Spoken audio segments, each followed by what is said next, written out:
Fala pessoal, sejam bem-vindos a mais um vídeo aqui do meu canal. Para quem ainda não me conhece, meu nome é Matheus Ornella, sou jornalista e comentarista de esportes americanos. Antes de tudo, se é a primeira vez que você está aqui, eu vou pedir para você se inscrever aqui no canal, deixar o seu like, o seu comentário, compartilhar esse conteúdo para que ele chegue até mais pessoas. Estou aí na luta pelos 1.900 aqui do YouTube, então se você ainda não for inscrito e puder se inscrever, eu agradeço pra caramba. Se você quiser conhecer minhas outras redes sociais, os links estão todos aqui na descrição para você conferir. E também, se você quiser ajudar financeiramente o meu trabalho, tem o link do Apoia-se, né? A partir de R$1 por mês, você pode me ajudar a continuar produzindo conteúdo. Bom, vocês estão reparando que eu estou num cenário um pouco diferente essa semana, né? Não estou em casa, então tem aí uma adaptação para estar gravando essa semana, então outro microfone, menos luz e tudo mais, mas o importante é o conteúdo e vocês podem ter certeza que isso não muda independente do lugar onde eu estiver fazendo a gravação. Bom, vamos fazer um resumão de todos os jogos que a gente teve na última semana, né? Tivemos a final da Copa Paraná, tivemos BFA, tivemos Brasileirão, vários jogos cancelados por conta das chuvas no sul, como a gente falou bastante na prévia, então tem menos jogos pra gente falar nessa semana. Mas vamos começar pela final da Copa Paraná. Tivemos a vitória do Ponta Grossa Phantoms por 15-7 contra o Maringá Pirates, né? Um jogo muito, muito bom, as duas equipes realmente se entregaram até o final, até o seu limite do que podiam fazer. Foi muito parecido com o que a gente viu no Campeonato Paranaense, né, onde a equipe do Phantoms também venceu, num jogo que também foi muito apertado, que também foi muito parelho, e que as defesas foram um fator diferencial, assim como foram nesse jogo. Né, os ataques, o Pirates até trouxe um ataque que arriscava mais, tentava ser mais versátil, tentava usar coisas diferentes, usar mais jogadores também para produzir, mas a defesa do Phantom se ajustou bem, não deu muitas janelas para o adversário transformar essa criatividade em volume e em touchdowns. Né? O único touchdown da equipe do Pirates veio ali num erro de special teams do Phantoms, que acabou deixando a equipe do Pirates praticamente ali na goal line, quando saiu o TD do Miyazaki, mas fora isso foi uma defesa que se achou formas de marcar muito bem e teve 3 interceptações, né? Destaque para as duas mais importantes. Uma foi a pick six do Mobilis, né, camisa 90, foi ali no quarto período, né, quando a equipe já conseguiu, né, realmente produzir bastante. O segundo tempo foi muito melhor da equipe do Phantoms como um todo.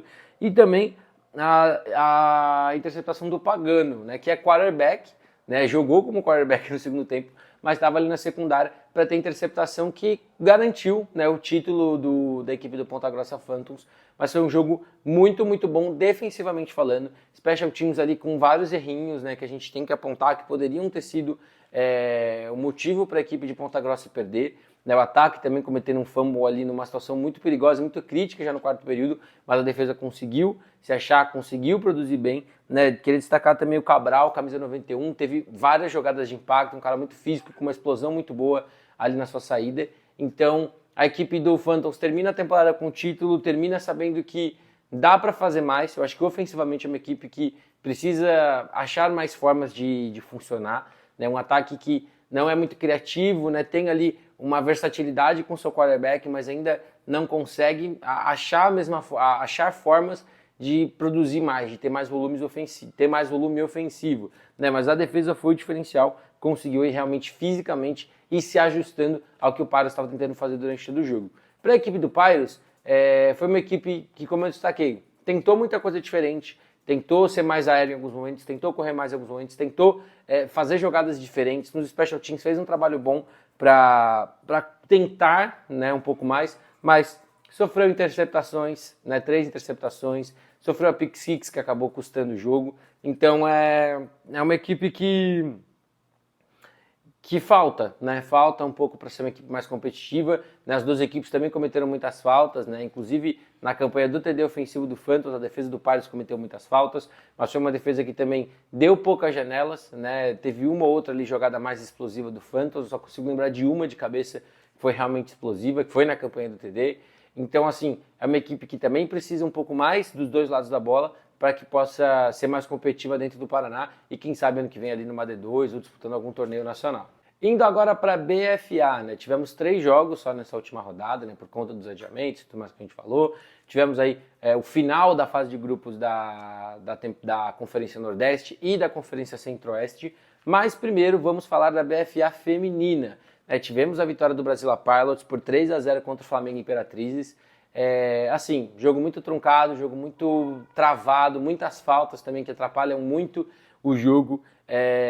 Sempre falo que é um destaque muito positivo a gente conseguir ver as mulheres jogando também no equipado. A gente sabe que o flag tem muita dominância quando estamos falando do feminino, né? Muitos jogadores do flag que também jogam no full pad e vice-versa, mas é sempre muito legal a gente ver as mulheres tendo a oportunidade de jogar também no equipado, né?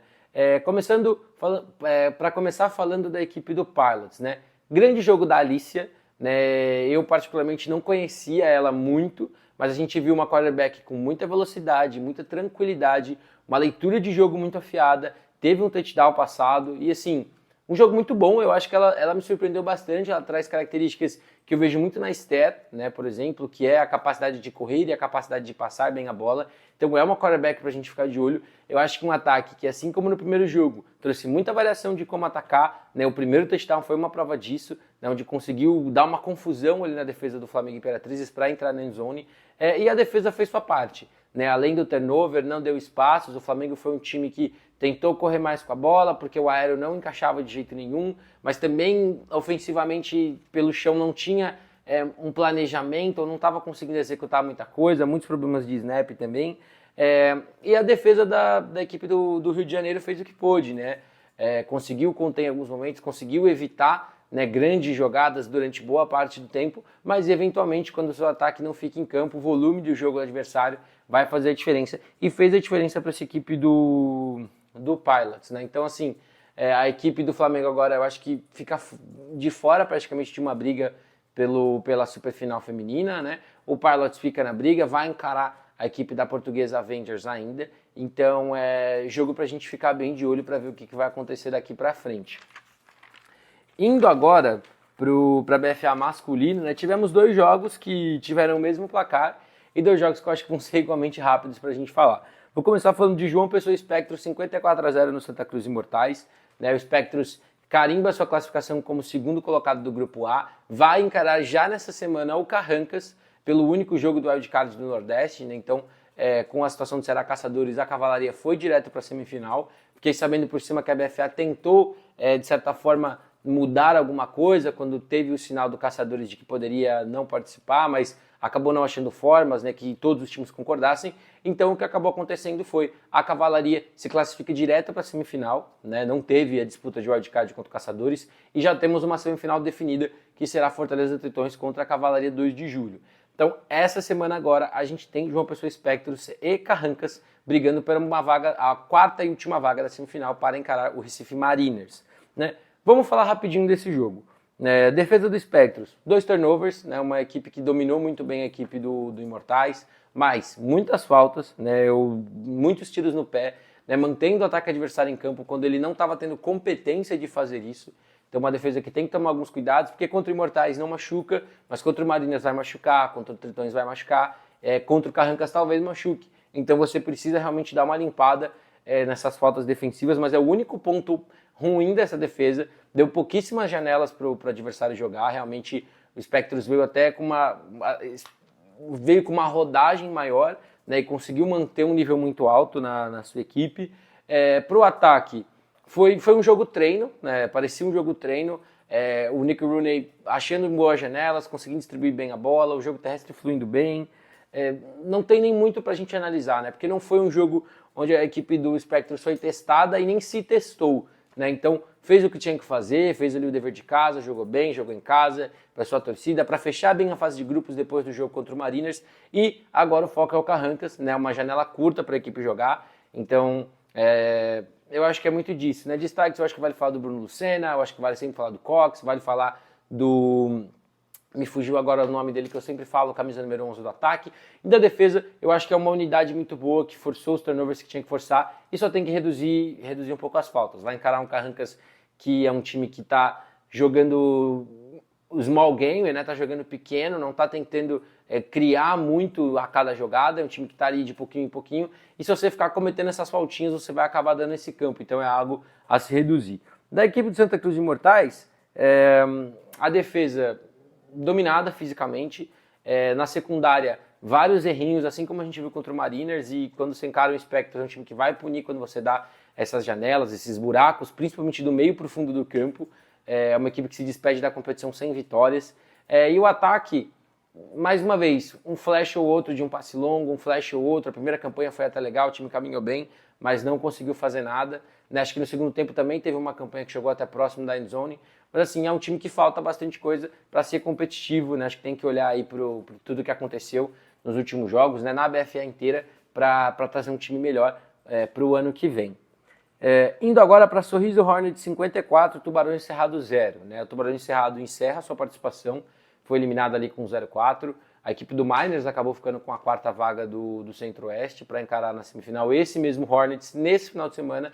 Então Hornets também com uma semana curta, mas não foi um jogo que exigiu muito dessa equipe do Hornets. Eu vou até começar falando pelo Tubarões Cerrado, né?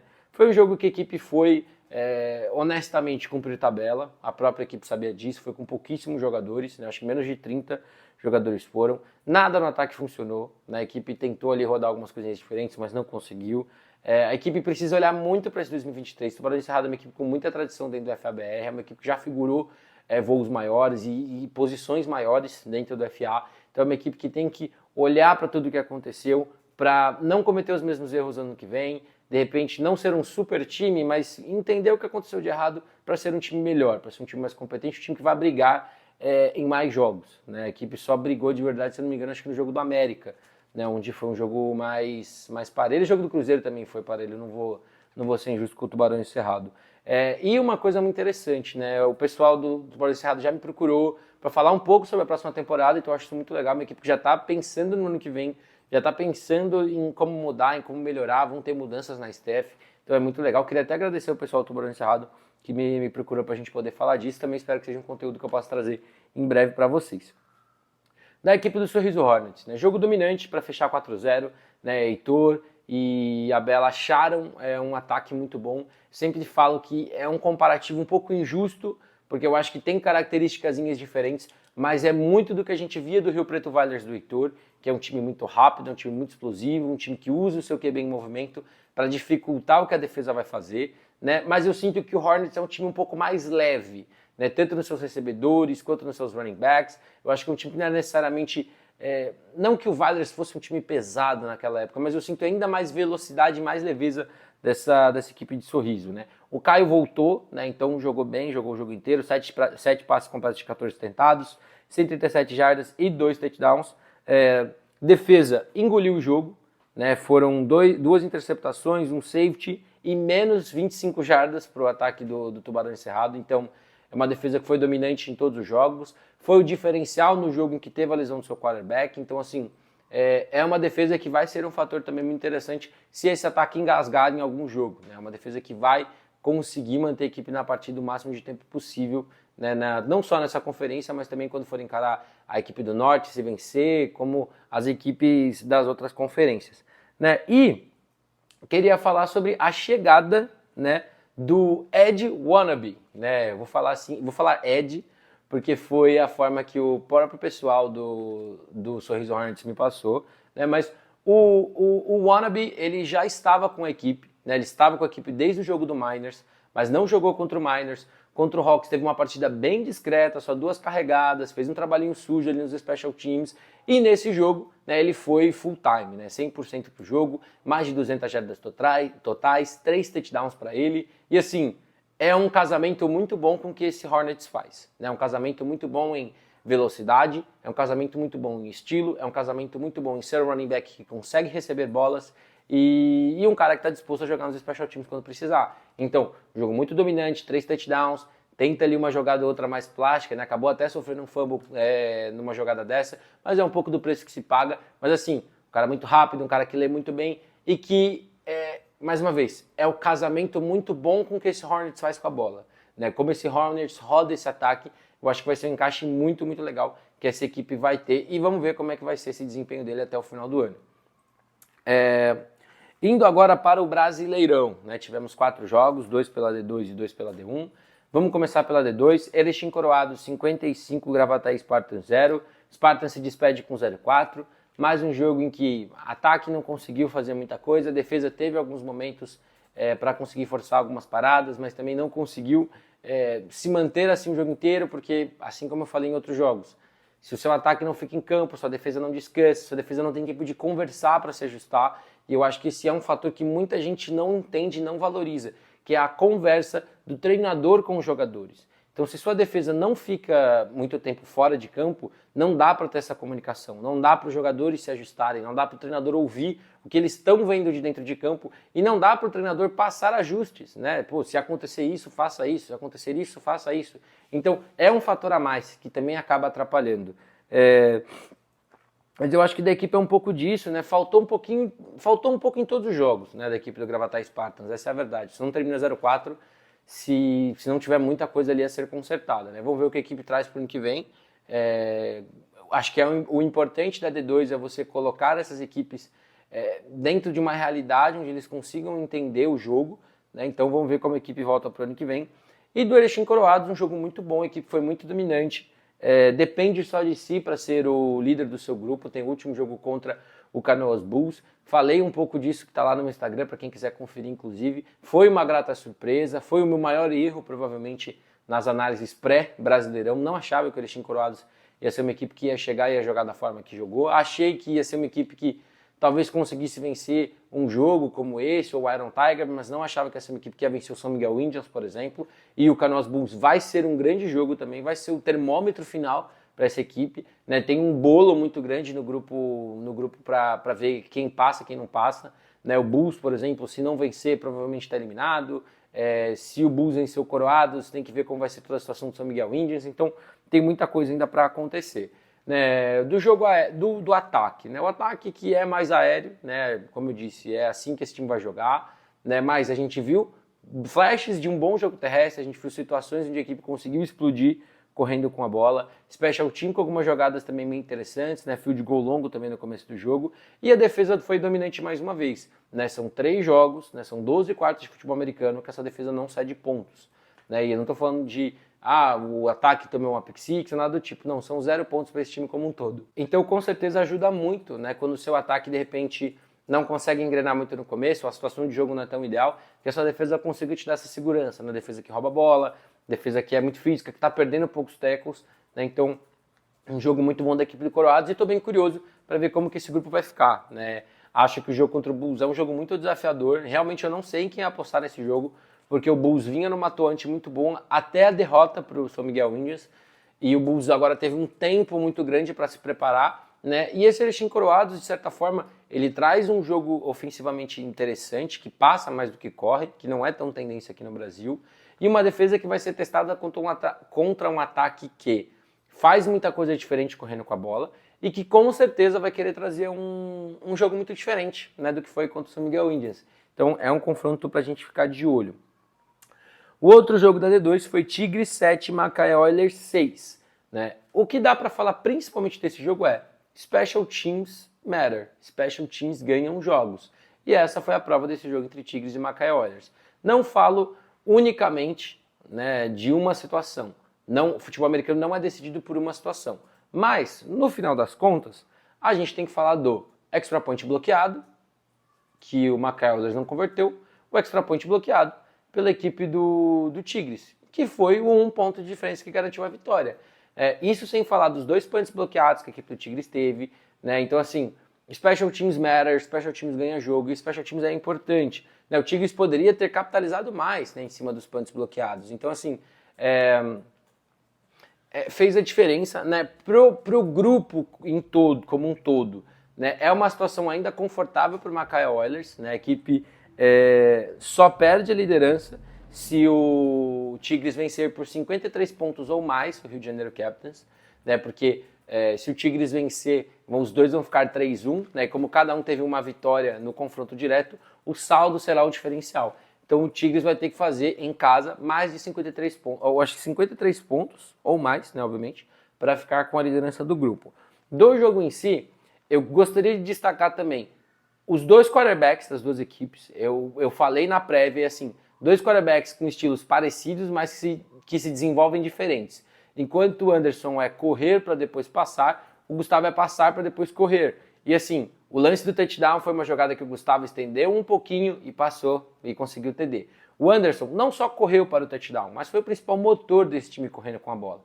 Então, é muito interessante a gente ver que as características são parecidas, mas são caras que conseguem ser diferentes dentro dessas características, né?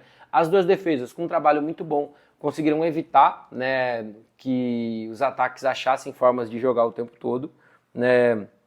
A defesa do Tigres, eu até deixei anotado aqui, foi se ajustando inclusive ao aspecto do Anderson corredor e conseguiu fechando janelas, conseguiu ir bloqueando e foi o diferencial também para a equipe garantir a vitória no final, né? Não, o Oilers estava no ataque, conseguiu ali fechar as portas para o Oilers não conseguir fazer nada, né? Desse jogo eu acho que acaba sendo até um pouco disso, né? Porque foi um jogo que os ataques tiveram flashes, mas o principal destaque foram as defesas, né? De ambas as equipes. E agora vamos esperar para ver o que vai ser desse grupo, né? Se o Oilers vai passar, se o Tigres vai passar, se os dois vão passar, né? De repente um deles passa como o melhor segundo colocado. Mas é um confronto aí, uma disputa muito interessante que a gente vai ter entre Capitals e Tigres, tendo um peso muito maior do que a gente imaginava. Indo agora para os dois jogos da D1, né? 2 jogos pelo grupo B. Começando por Galo Futebol Americano 50, Tritões 0. Da equipe do Tritões, sabia que ia ter muita dificuldade, né? Irving não conseguiu ter muito ritmo de jogo, né? Foi interceptado, sofreu 2 pick six, né? As 2 pelo Chamoni, se eu não estou enganado. E sim, Chamoni que já tinha jogado bem na semana passada, é um cara importante para essa secundária e faz 2 pick six aí para se destacar dentro de uma defesa que todo mundo está jogando muita bola, né? É difícil a gente destacar um cara, porque o Stutz está jogando bem, Cotô está jogando bem, Chamoni está jogando bem, De Luca está jogando bem, Ryan está jogando bem, então assim, escolher a dedo quem você quer que seja o melhor do jogo, mas o Chamoni com as 2 pick six com certeza chamou nossa atenção mais do que os outros, né? Isso sem falar que o Tritões foi fisicamente dominado, no ataque e na defesa, não conseguiu produzir, e agora vai para um tudo ou nada contra a RFA, né? A RFA que venceu, o próximo jogo que eu vou falar, então a RFA está 2-1, o Tritões está 1-2, né? E vai para a RFA para um tudo ou nada, tentando vencer para fechar 2-2, né? O Flamengo talvez feche 2-2 também, né? Porque vai ter o último jogo contra o Galo, né? Acho difícil que o Flamengo feche 2-2, mas o Flamengo aí tem uma vitória contra esse mesmo Tritões. Não, minto, desculpa.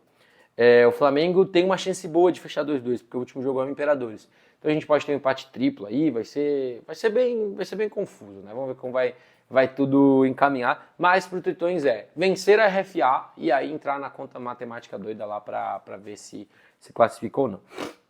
Do Galo, 328 jardas totais do ataque, Caravita com um jogo ok, né? 11 de 20 para 181 jardas.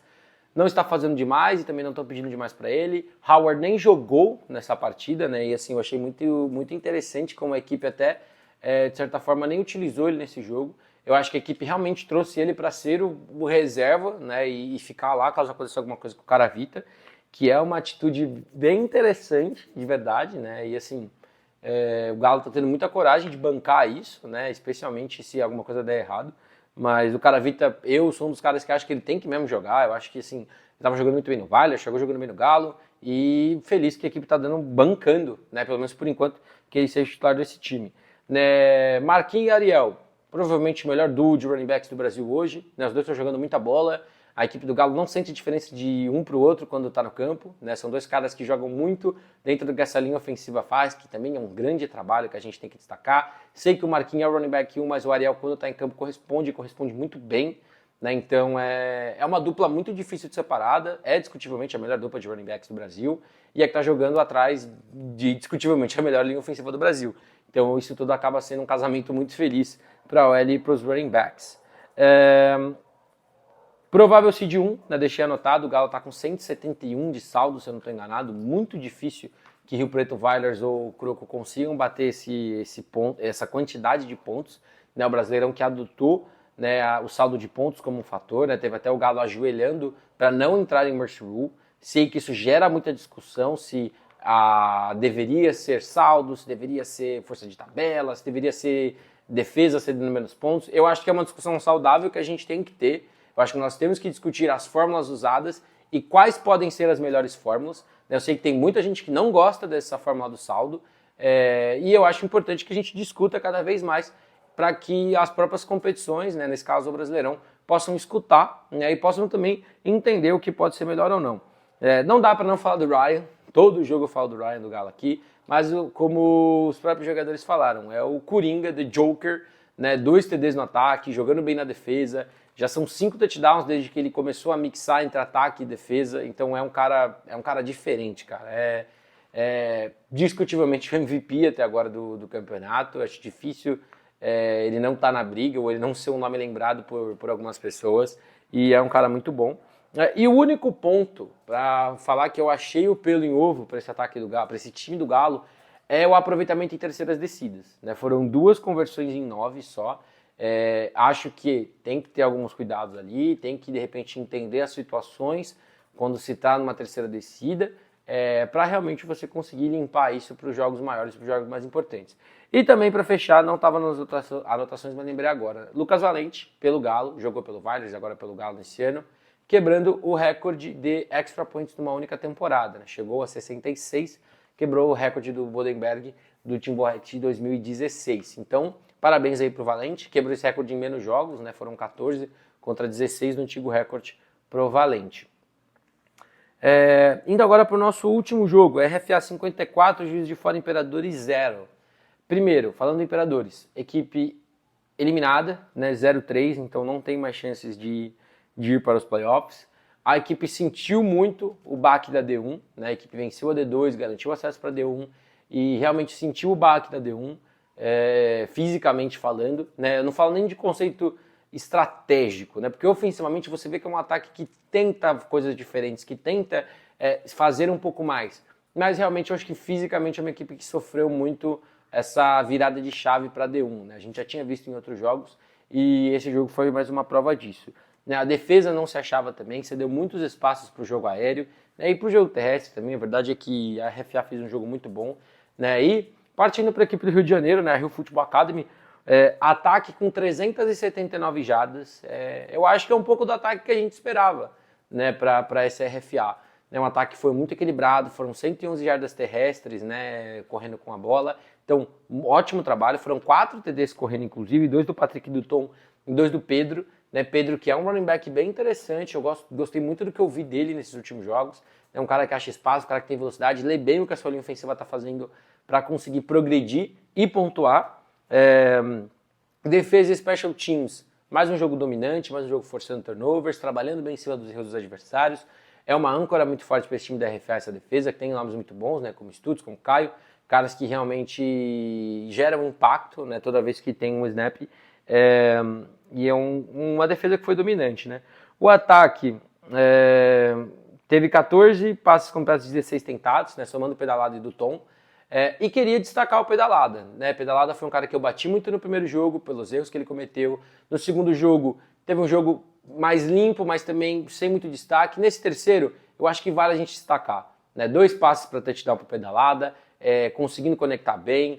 Saiu ali no segundo tempo, né? Não sei se foi por lesão, alguma coisa do tipo, mas enquanto esteve em campo, foi um cara que jogou bem, né? Foi um cara que pegou o que a defesa te deu, né? Em situações de passe, não forçou nada demais, quando viu que não ia ter o que fazer, se livrou da bola, sem o perigo de ser interceptado. Então, assim, não jogou de forma espetacular, mas ele foi o necessário para essa equipe marchar, e é uma coisa que a gente tem que ver como vão ser para os próximos jogos, né? Você não precisa que todos os jogos você faça algo a mais. Mas se nesses jogos você consegue pegar o que a defesa te dá e fazer um bom jogo, eu acho que já está valendo para esse ataque. Né? O Patrick assumiu na posição de quarterback no segundo tempo.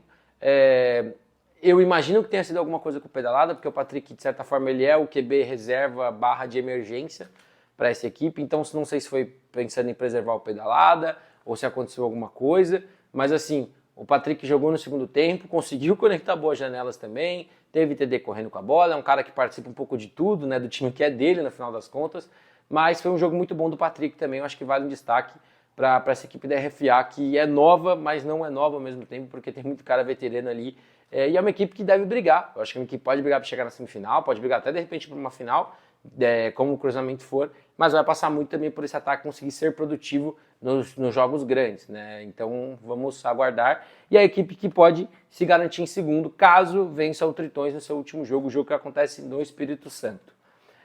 Bom, gente, mais um vídeo é esse. Eu vou ficando por aqui. Mais uma vez, se você ainda não está inscrito, eu vou pedir para você se inscrever aqui no canal, deixar o seu like, o seu comentário, compartilhar esse conteúdo para que ele chegue até mais pessoas, porque isso me ajuda pra caramba a chegar a 1.900 aqui no YouTube. Se você quiser conhecer minhas outras redes sociais, Instagram, Twitter, o link está aqui na descrição.